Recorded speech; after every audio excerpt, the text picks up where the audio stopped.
Hi friends, அஸ்ஸலாமு அலைக்கும். இன்றைக்கி என்ன செய்ய போகிறோம்னா முள்ளங்கி வச்சு தொக்கு பண்ண போகிறோம். வாங்க எப்படின்னு பார்க்கலாம். 2 முள்ளங்கி அரிஞ்சு வச்சுருக்கேன், பச்சை மிளகாய் 2, தக்காளி 1, புதினா ஒரு கைப்பிடி போட்டுங்க, ஒரு முழு பூண்டு இடித்து வச்சுருக்கேன்.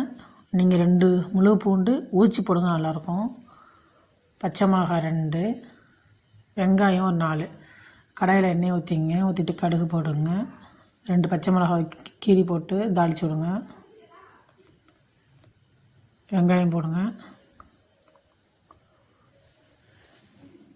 இல்லை, வெங்காயத்தையும் போட்டு நல்லா வதக்கணும்.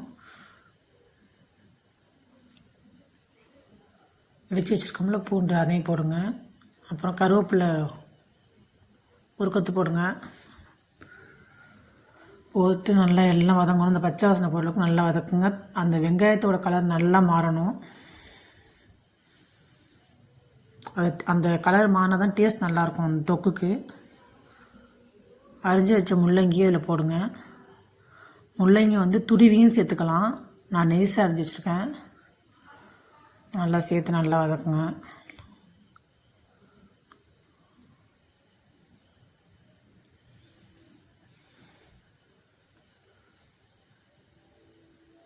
அந்த எண்ணெயிலே வெந்துடும். கொஞ்ச நேரம் கழித்து 1/2 டம்ளர் தண்ணி ஊற்றுங்க. அந்த 1/2 டம்ளர் தண்ணியில் இதெல்லாம் இந்த காய் வெந்துடும், முள்ளங்கி வெந்துடும் பாருங்கள். வந்ததுக்கப்புறமா அந்த தண்ணி சுத்தமாக இல்லாமல் நல்லா ட்ரை ஆகணும். ட்ரை ஆகணும் நல்லாயிருக்கும். நல்லா ட்ரை ஆகிடுச்சு பாருங்கள். அரைஞ்சி வச்சுருக்கோம்ல புதினா ஒரு கைப்பிடி சொன்னேன்னா அதையும் போடுங்க. தக்காளி ஒரு தக்காளி, கரம் மசாலா 1/2 ஸ்பூன் போடுங்க. மிளகாத்தூள் 1/2 ஸ்பூன் போட்டுங்க, உங்களுக்கு காரத்துக்கு ஏற்றாப்பில் போட்டுங்க. மஞ்சத்தூள் 1/2 ஸ்பூன் போட்டுங்க. நெல்லிக்காய் சைஸ் புளி கரைச்சி வச்சுருக்கேன், அதையும் அதில் ஊற்றிக்க வேண்டியதான். ஊற்றிட்டு 1 டம்ளர் தண்ணி அதிக்கி ஊற்றி சிம்மில் வைங்க.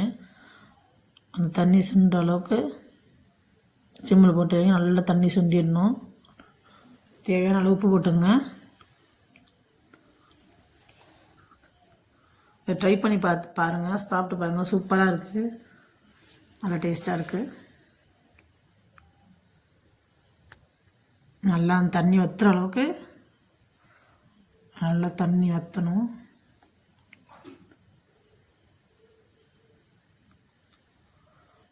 தண்ணியெலாம் வற்றிருச்சு பாருங்கள். நல்லா வதங்கி அந்த எண்ணெய் பிரிஞ்சு வரணும். இது மேலே கொஞ்சமாக நல்லெண்ணெய் ஊற்றிங்க. ஊற்றிட்டு புதினா தூவி விடுங்க. புதினா மல்லி தூவி விட்டு இறக்கிடுங்க. இந்த வீடியோ பிடிச்சிருந்தா லைக் பண்ணுங்கள், கமெண்ட் பண்ணுங்கள், ஷேர் பண்ணுங்கள், மறக்காமல் சப்ஸ்கிரைப் பண்ணுங்கள். இந்த இது நல்லெண்ணெய் செஞ்சால் சூப்பராக இருக்கும். நல்லெண்ணெய் ட்ரை பண்ணுங்கள். அஸ்ஸலாமு அலைக்கும்.